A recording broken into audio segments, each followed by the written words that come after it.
Hey everybody, so I thought I was done hunting in Indiana this year, but I got a request from my little sister who is 18, about to be 19, has her own place, kind of first year out in the real world, and she wants a doe for the freezer. So I'm on doe patrol now.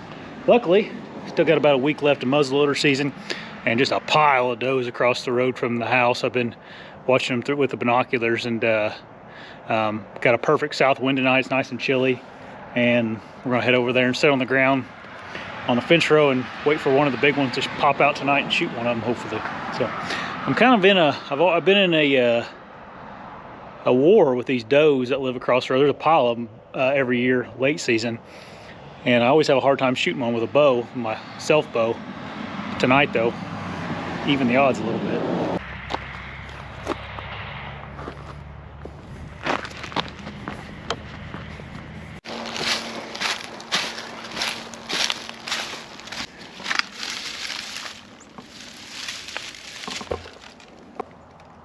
So I'm down in this little drainage in the field here. I don't think they'll be able to see me if I set in here. I mean, typically, you know, they can come out in here is where I see them a lot. Coming off this side of this hill down in here. They also will sometimes cross up in there and walk out that way too, which that wouldn't be the most ideal situation.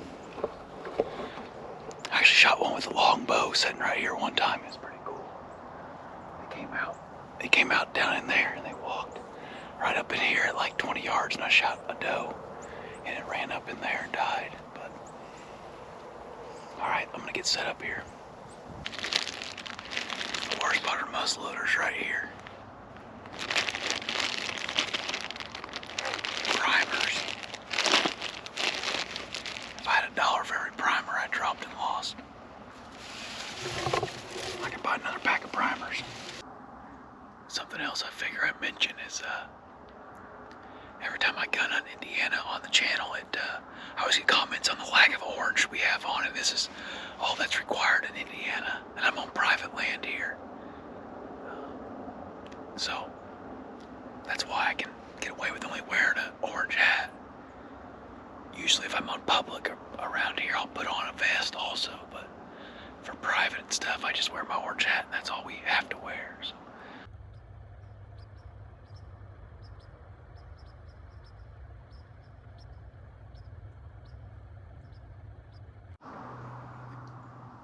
Starting to pop out in the field now.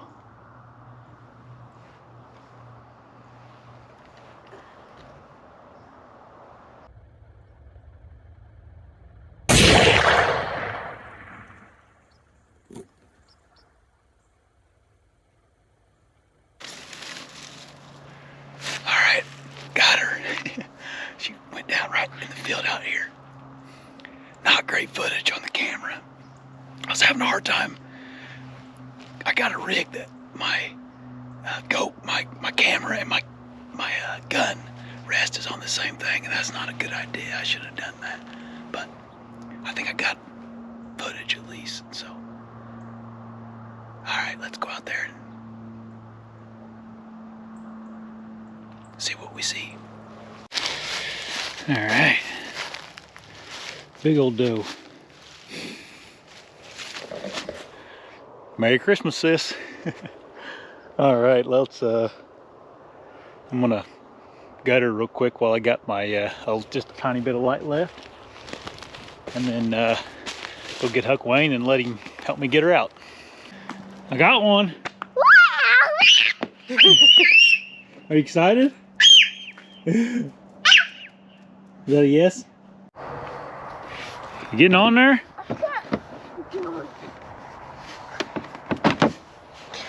Done. Ready?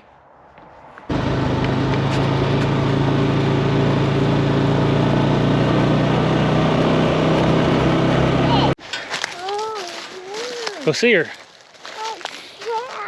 How big you think she is? Touch her. I don't want to. You don't want to? She's a... Huh?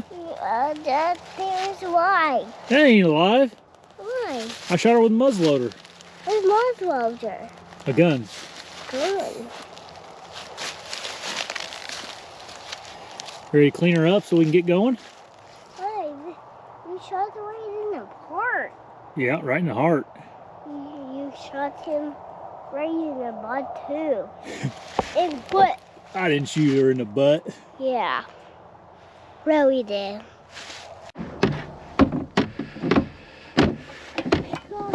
Alright, you ready to get back to the house? Why?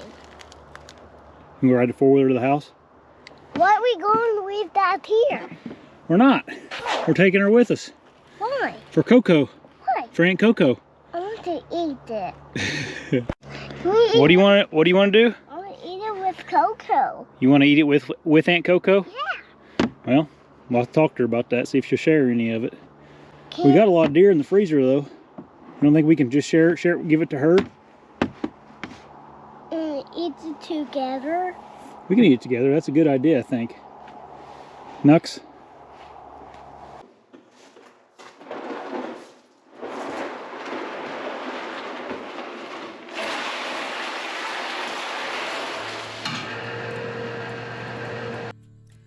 I really wanted to show in this video something that I feel doesn't get talked about enough in the hunting industry, and that's actually processing the deer you kill. It's a part of the process that I'm honestly obsessed about. I love butchering deer, and I like to cook deer too.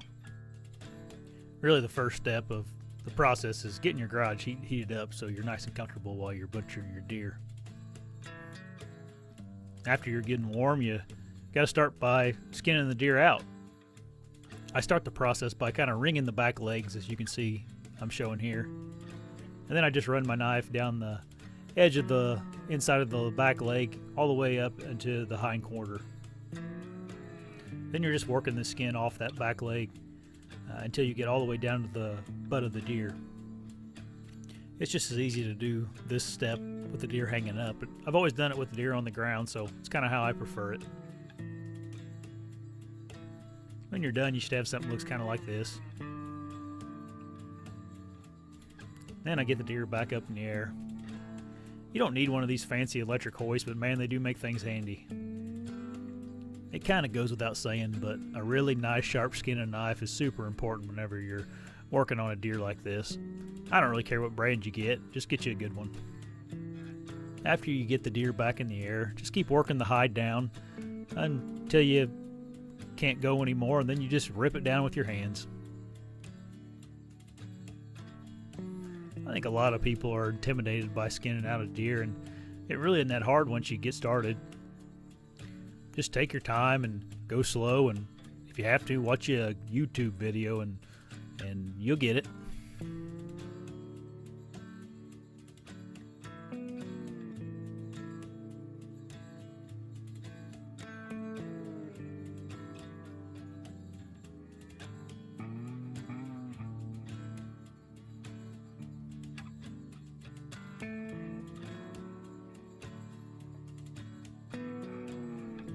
Once I get to about the tail, I grab myself a bone saw and I just cut the back tail off of the deer. A good bone saw is another important tool you can invest in. It's not absolutely a necessity, but it sure does make things pretty nice.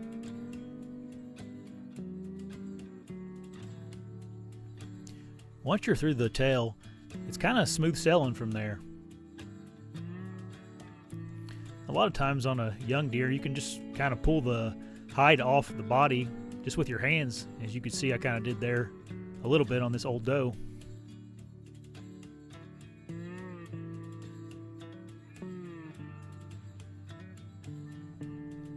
Just keep on working that hide all the way down to the back, and until you get about to the, I don't know, 3/4 of the way down. Once you're about right here, then you're going to skin out the front legs. Just ring him like you did the back. Just start at the ring you made and run your knife where the white hair and the brown hair meet, and follow that all the way up into the brisket.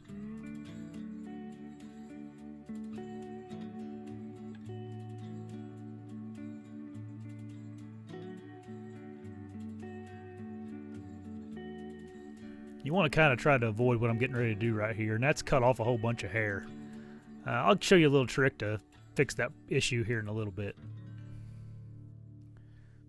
If you can put that deer's front legs in between your legs, it kind of makes it a little easier to work on that front leg. Of course, the easiest thing to do is just get a buddy to help you with it, then you don't have to worry about that.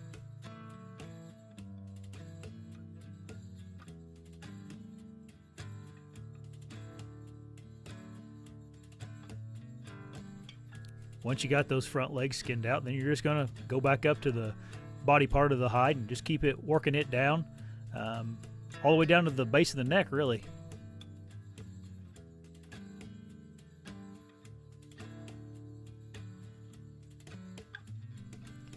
Once you get to the neck, I always try to work my knife all the way down until I get to about to the head of the deer. For some reason, it gets a little bit hard at this point on a deer.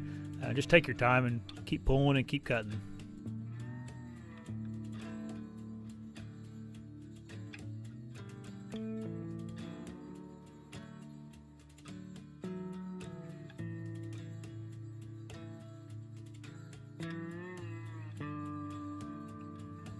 And once you're to the base of the head, grab your bone saw and just sever the neck to detach the hide from the deer.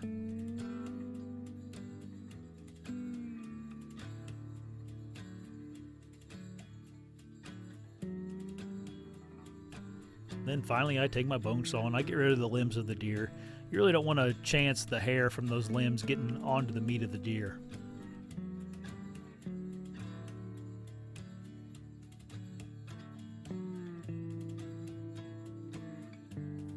And there you go, simple as that. You got yourself a skinned out doe.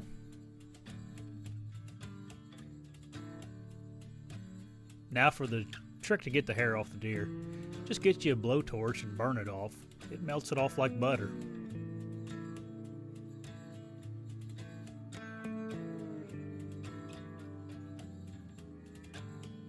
Then I grab one of these plastic folding tables, and I use this kind of as a gigantic cutting board. This one's kind of designated for butchering deer, and it's all kind of cut up real bad and it's in pretty bad shape, but it works perfect for what I need it for. I just put the table underneath the electric hoist and lower the deer right down onto the table. Probably about 95% of the time I'm a one-man operation, so little tricks like this is always helpful.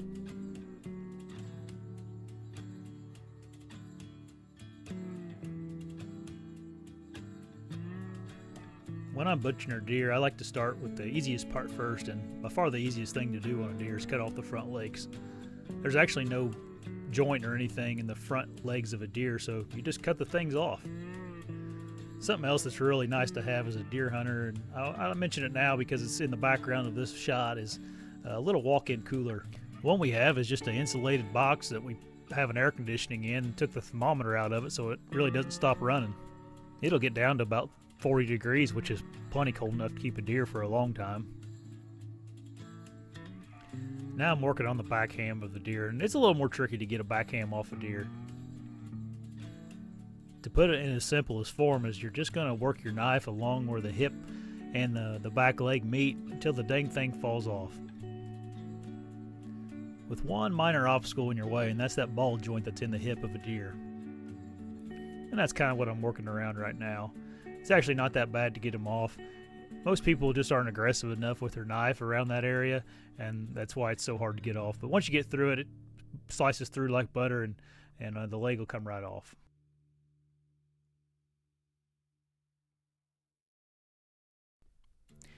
Once it's off, just do the exact same thing on the other side, and you'll have a quartered out deer.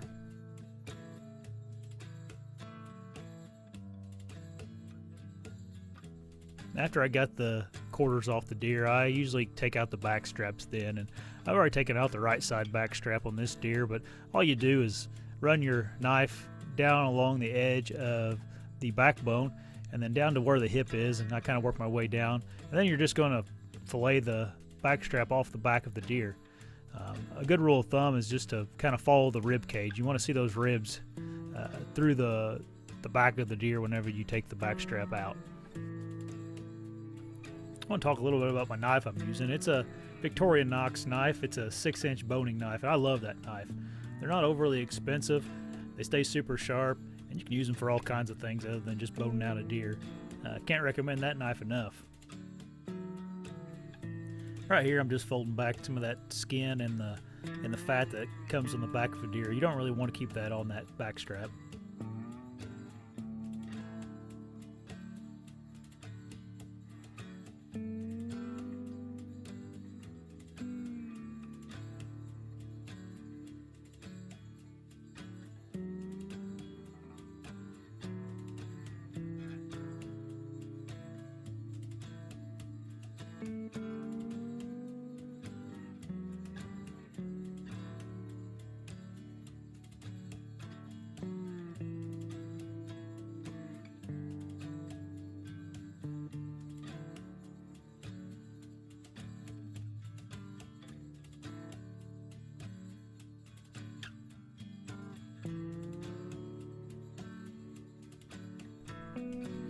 Next, I kind of go towards the neck of the deer and work the neck off the deer. You can use the neck for all kinds of things.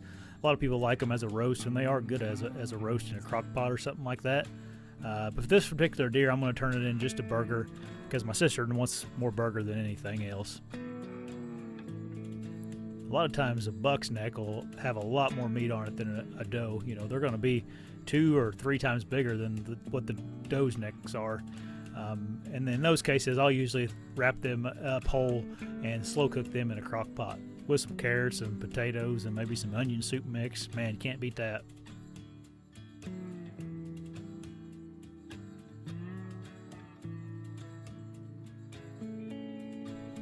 After I'm finished with the neck meat, I'll take the carcass and I'll start picking through it for burger meat. Right now I'm cutting out the ribs, and you can actually cut the ribs out whole and put them in a crock pot and cook them kind of like you would like a pork rib. But I did a lot of damage to the rib cage of this doe, and I'm just gonna pick and choose what I take out of her for burger and throw that in the tub to grind up for burger.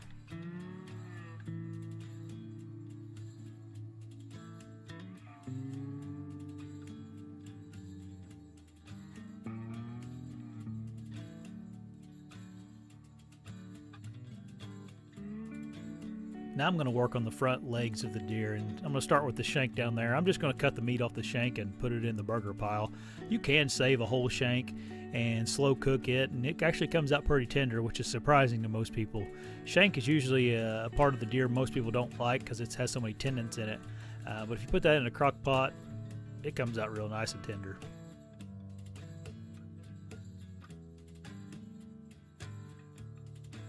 On the front leg, you can see there's a white line that goes through the meat of the front leg, and that's where the blade of the front leg is, the shoulder blade.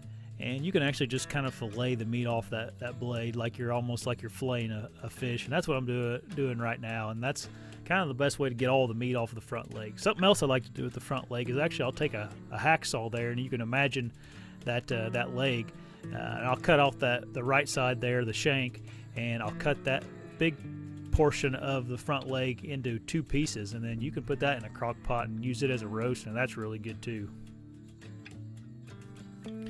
But for this particular deer, I did a lot of damage to the front legs of this deer as well, so I'm just going to cut off the meat, put it in the burger pile, and my sister will have a little extra burger for making spaghetti or chili or whatever she wants to make with it.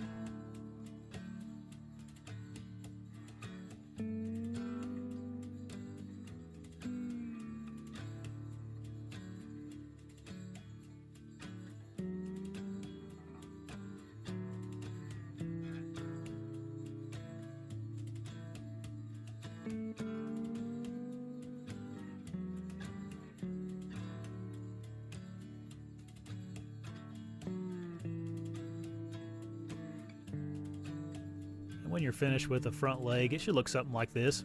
Not hardly any meat left at all. I'm cutting all this up into chunks to grind. If you notice there, I always keep a 5-gallon bucket behind me, and that's where I just throw all the junk meat or the scraps that need to go into the dumpster after I'm finished.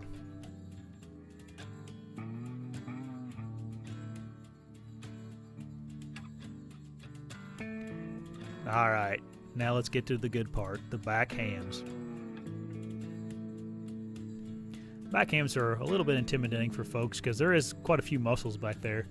All you do is you run your knife down along that bone that's in the middle of the leg, and you can actually just fillet all the muscles right off that bone, kind of in one big swoop. That's kind of what I'm doing right here.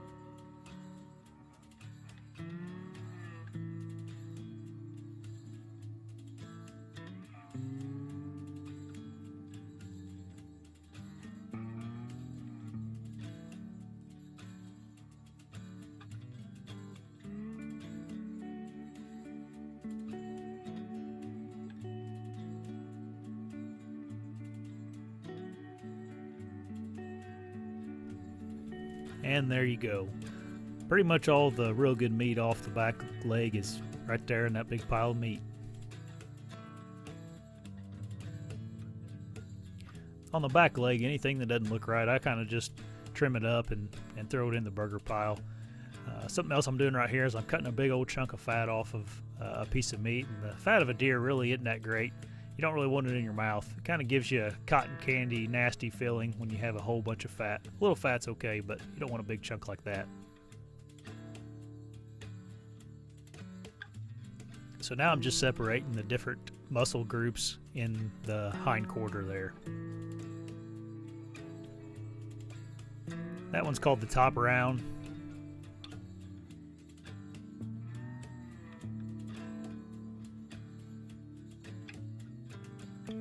That one is a sirloin. Yeah, you gotta trim up that a little bit. That don't look like you want that in your mouth either. Speaking of that, that's something I get asked whenever I'm showing people how to butcher a lot, is people get confused on how much they should trim up and whatnot. It's kind of your personal preference. If you don't want to eat it, I'd trim it off. That's probably the best way of going about it.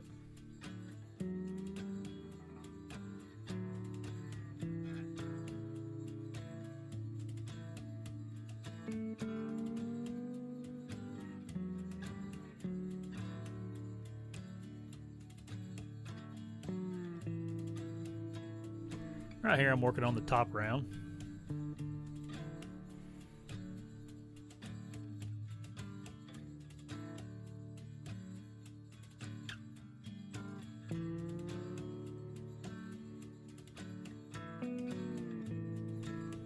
And now I'm going to cut off what's called the eye of the round, off the bottom of the round.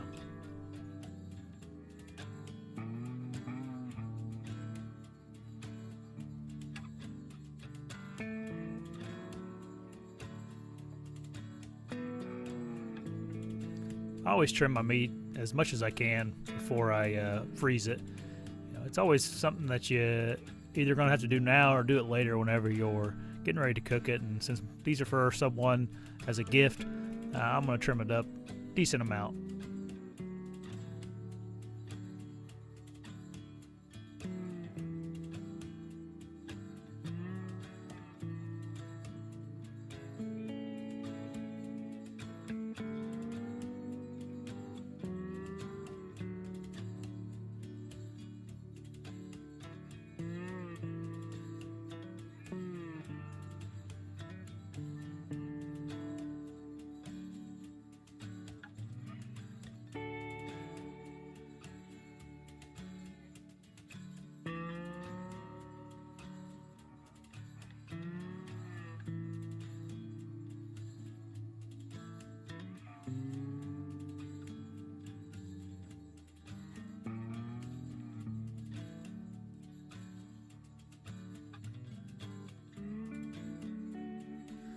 And for the rest of the back leg, I just kind of trim it up to throw it in the burger pile and grind it up for burger. You can mess with the shank on this back leg as well and slow cook it, and it's pretty good that way. Something else that we do a lot is we'll save the back legs, the bones, and we'll make bone broth out of them, which is something I'm going to do with these back legs.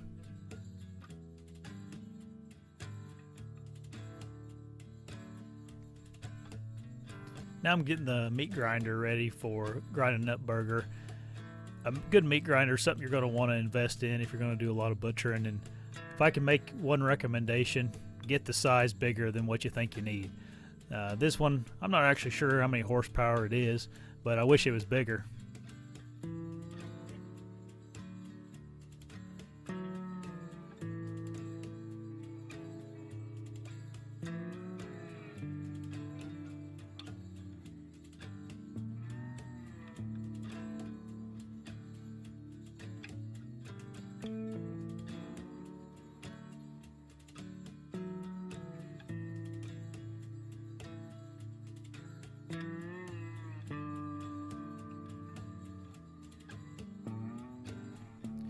Running a meat grinder is a little bit nostalgic for me.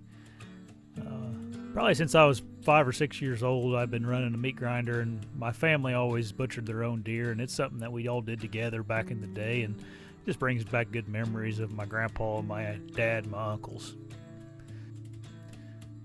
Running the meat grinder is something that's a good job to delegate to a young one. You know, there's a little bit of a danger aspect to it, but that teaches responsibility, and to be honest with you, it ain't really that fun to run a meat grinder, so I'd rather have someone else do it if I can. So there's all kinds of ways you can package up burger.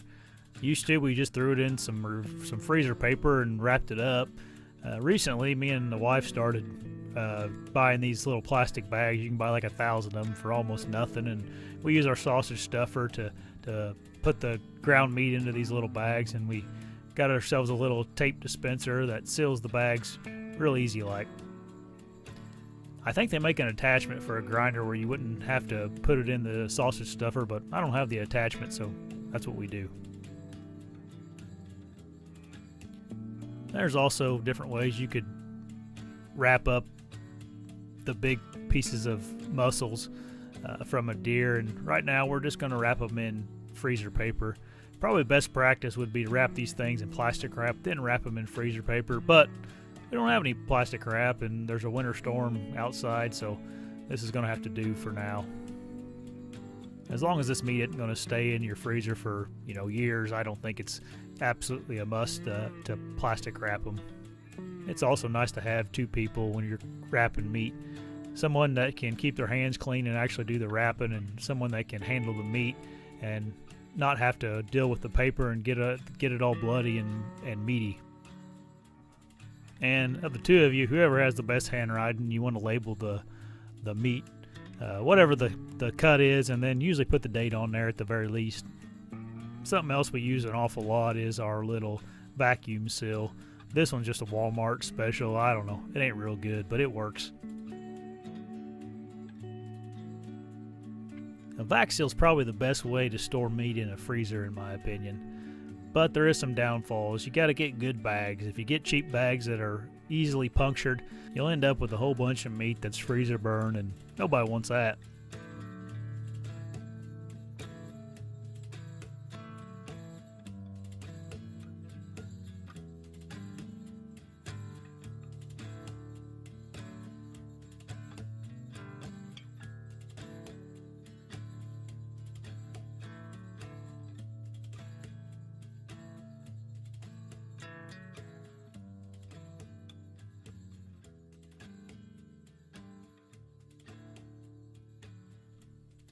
And at the end of the butchering process, you should have about a half a 5-gallon bucket full of scraps, and then your carcass. And then finally, my least favorite part, cleanup time. But if you're lucky enough to have a good season, butchering your own deer is a really rewarding step to having a freezer full of quality meat for your family to last you the rest of the year.